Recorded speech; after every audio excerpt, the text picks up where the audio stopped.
Salam alaikum wa rahmatullahi ta'ala wa barakatuh. Wa salatu wa salamu ala rasulillah. Bienvenue dans votre chaîne éducative et instructive Qanat Noon.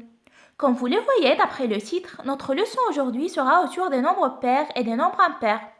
La connaissance de ces nombres et de leurs propriétés est primordiale dans l'arithmétique qui traite les nombres entiers. Sans plus tarder, nous entamons notre cours. Allons-y!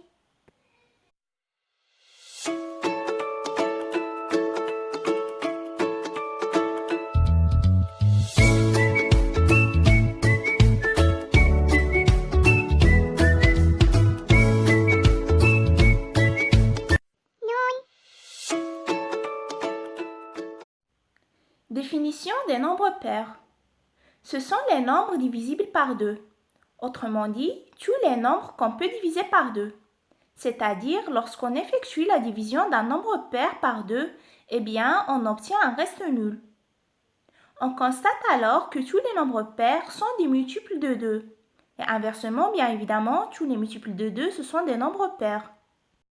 De cette définition, on conclut qu'un nombre pair pourra être écrit sous la forme de K, où K est un entier, c'est-à-dire K appartient à l'ensemble N ou à l'ensemble Z.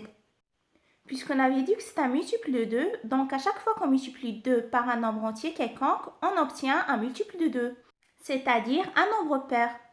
Et c'est d'ailleurs la chose la plus importante à retenir dans cette définition et que nous mettons en pratique dans les exercices, c'est qu'un nombre pair pourra s'identifier à 2K, à condition de bien montrer que le K appartient à N ou à Z.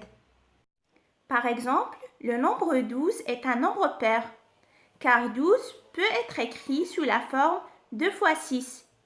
Ici, le K, c'est 6, et on sait bien que 6 appartient à N.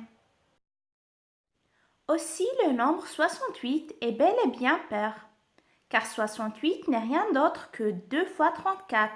Ici, le K, c'est 34, qui est bien sûr un nombre entier. Cependant, le nombre 7 n'est pas un nombre pair. Bien qu'il puisse être écrit sous la forme 3,5 fois 2, ici le K, c'est 3,5 qui n'est pas un nombre entier. C'est justement pour cette raison que 7 n'est pas pair. D'où on voit la nécessité d'avoir d'un K qui soit entier afin d'avoir un nombre pair.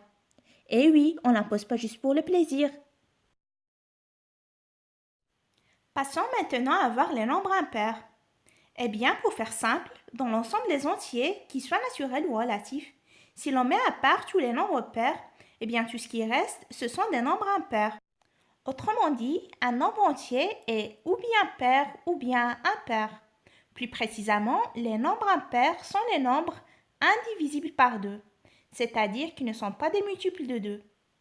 Si vous vous rappelez de vos cours de primaire, vous vous souvenez que lorsqu'on effectue la division d'un nombre impair par 2, on obtient toujours un reste qui est égal à 1. Cela nous mène à la constatation suivante. Un nombre impair s'écrit sous la forme 2K plus 1, c'est-à-dire il y a une partie qui est un multiple de 2 à laquelle on ajoute 1. Ainsi, on obtient un nombre impair. Je rappelle que sans ambiguïté, notre fameux K est censé appartenir à l'ensemble N ou même à Z. À titre d'exemple, le nombre 9 est impair, puisque 9 est égal à 2 fois 4 plus 1, c'est-à-dire sous la forme 2K plus 1. Ici, le K, c'est 4, qui est bien sûr un entier. Deuxième exemple, 47 est impair, car 47 vaut 2 fois 23 plus 1. Le K ici, c'est 23, et on sait bien que 23 appartient à N. Maintenant que nous avions précisé la différence entre nombre pair et nombre impair, voyons ensemble certaines propriétés importantes concernant ces nombres, notamment des propriétés reliées aux opérations, c'est-à-dire l'addition, la soustraction et la multiplication. Pour ce faire, on va considérer deux nombres entiers quelconques, A et B. La première propriété est la suivante. Si A et B sont pairs, c'est-à-dire tous les deux pairs, alors A plus B et A moins B sont pairs. Je m'explique. Si l'on a deux nombres qui sont tous les deux pairs, par exemple 4 et 6, alors leur somme, qui est 4 plus 6 qui fait 10, est aussi paire. Il en va de même pour la différence, c'est-à-dire la soustraction entre deux nombres pairs, ça donne aussi un résultat qui est pair. Si on reste sur le même exemple, en calculant 6 moins 4, ça fait 2.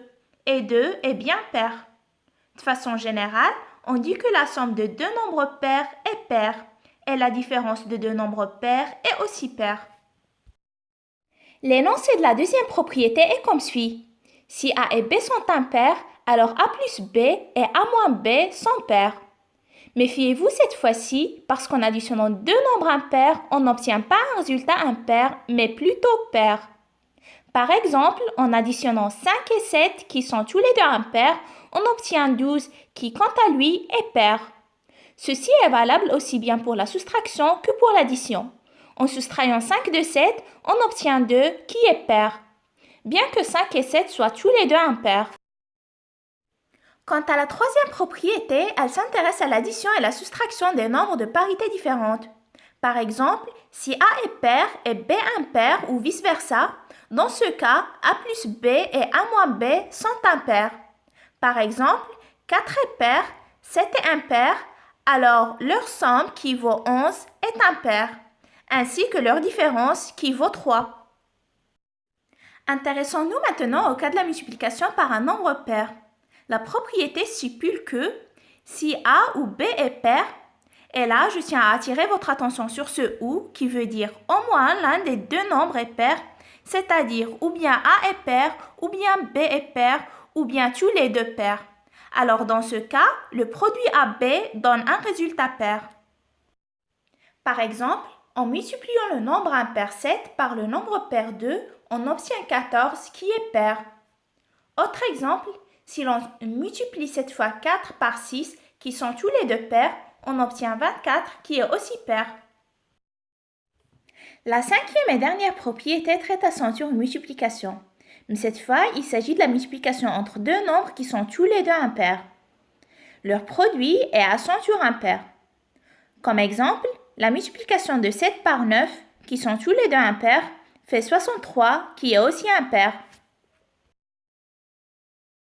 Ainsi, nous venons d'aboutir à la fin de ce cours. Je vous propose maintenant quelques exercices où vous pouvez vous entraîner à appliquer ces 5 propriétés en attendant que je les corrige avec vous sur une autre vidéo, peut-être même plus, je vais voir. Ça va dépendre en tout cas de la durée que va me prendre chaque exercice.